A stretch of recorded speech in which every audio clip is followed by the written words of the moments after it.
अस्सलाम वालेकुम, मैं हूँ इरम। कुकिंग बाइट्स में आपको वेलकम करती हूँ। शाम की चाय के साथ केक रस खाना किसको पसंद नहीं होता। आज बनेंगे बेकरी जैसे कड़क, खस्ता और मज़ेदार केक रस। सिर्फ 3 अंडों और थोड़े से मैदे से ढेर सारे केक रस, बिना ओवन, बिना मक्खन के बहुत ही सिंपल तरीके से तवे पर बनेंगे। तो चलिए बनाना शुरू करते हैं। बिस्मिल्लाहिर्रहमानिर्रहीम। खस्ता केक रस बनाने के लिए पहले इसका केक तैयार करेंगे, जिसके लिए 350 ग्राम मैदा बाउल में डालेंगे। कप से अगर मेजर करें तो होगा 1.5 कप के बराबर। 1 टीस्पून इसमें बेकिंग पाउडर डालने के बाद ड्राई इंग्रेडिएंट्स को छानेंगे।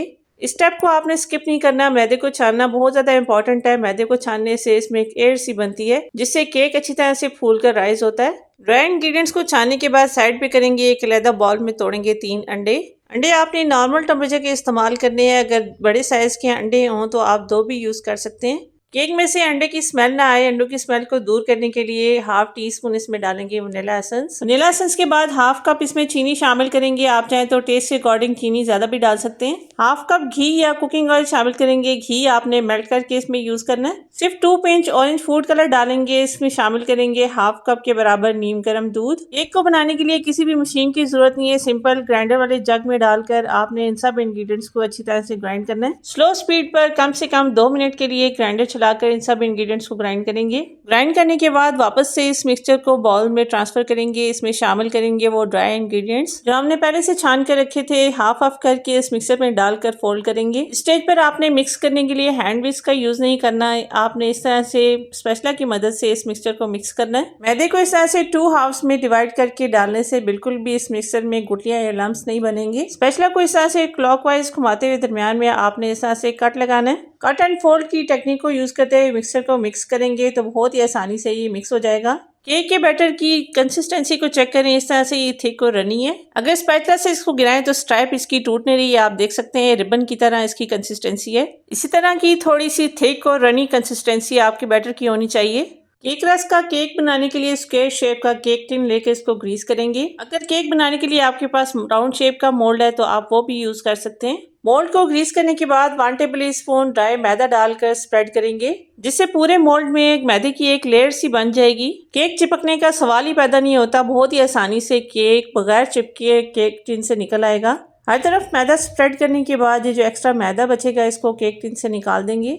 ये देखें केक मोल्ड रेडी हो चुका है। आप इसकी जगह पर बटर पेपर भी लगा सकते हैं, लेकिन इस तरीके के रिजल्ट्स बटर पेपर से भी बहुत ही अच्छे आते हैं। केक का सारा बैटर मोल्ड में शिफ्ट करने के बाद बाउल को अच्छे तरीके से साफ करेंगे ताकि कोई भी चीज़ वेस्ट न जाए। केक का मिक्सर डालने के बाद मोल्ड को हल्का हल्का टैप करेंगे ताकि इसमें जो एयर पॉकेट्स हैं सारे निकल जाएं और बैटर भी मोल्ड में हर तरफ लेवल हो जाए। केक को बेक करने के लिए पतीला यहाँ पर प्री हीट हो चुका है। 15 मिनट पहले मैंने इसको अच्छे से गर्म कर लिया है। केक के मोल्ड को हाइट देने के लिए स्टील का स्टैंड रखेंगे। अगर आपके पास ये स्टील का स्टैंड नहीं है तो आप इसकी जगह पर इस तरह से स्टील का कोई भी बर्तन यूज कर सकते हैं। फ्लेम को स्लो रखेंगे। केक का मोल्ड सेट करने के बाद कपड़े का दम लगाकर 45 मिनट के लिए केक को बेक करेंगे। माशाल्लाह कुछ ही देर में आप देख सकते हैं केक बहुत ही अच्छी तरह से बेक हो चुका है, अच्छे से राइज हुआ है। केक के सेंटर में टूथपिक डालकर देखेंगे। अगर केक का बैटर इस पर लगा हुआ है इसका मतलब है केक अभी कच्चा है। इसको 10 मिनट आपने और बेक करना है, लेकिन यहाँ पर टूथपिक साफ है, इसका मतलब है केक अच्छी तरह से पक चुका है।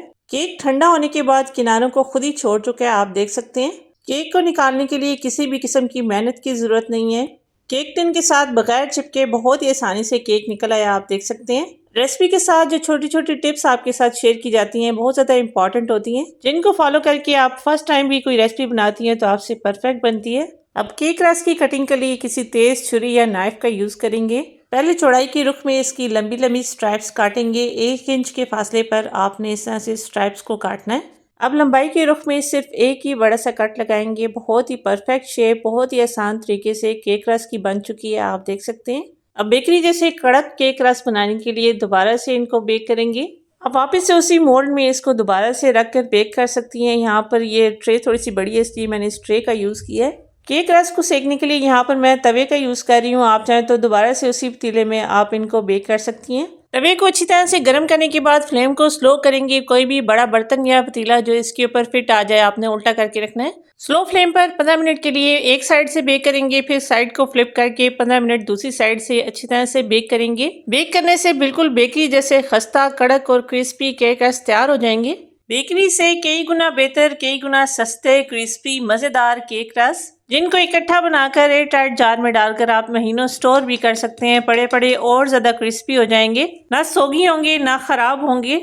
आप भी ट्राई ज़रूर कीजिएगा, कमेंट करके मुझे बताइएगा कि आपसे ये केक रस कैसे बने। यहाँ पर अपने व्यूअर्स, अपनी प्यारी बहनों से रिक्वेस्ट करूँगी, रेसिपी ज़रा सी भी पसंद आए तो लाइक ज़रूर कीजिएगा। चैनल पर नए हैं तो सब्सक्राइब कर लीजिए। जज़ाकल्लाह। सो मिलते हैं अगली वीडियो में एक और नई अमेजिंग रेसिपी के साथ। तब तक के लिए अल्लाह हाफिज़।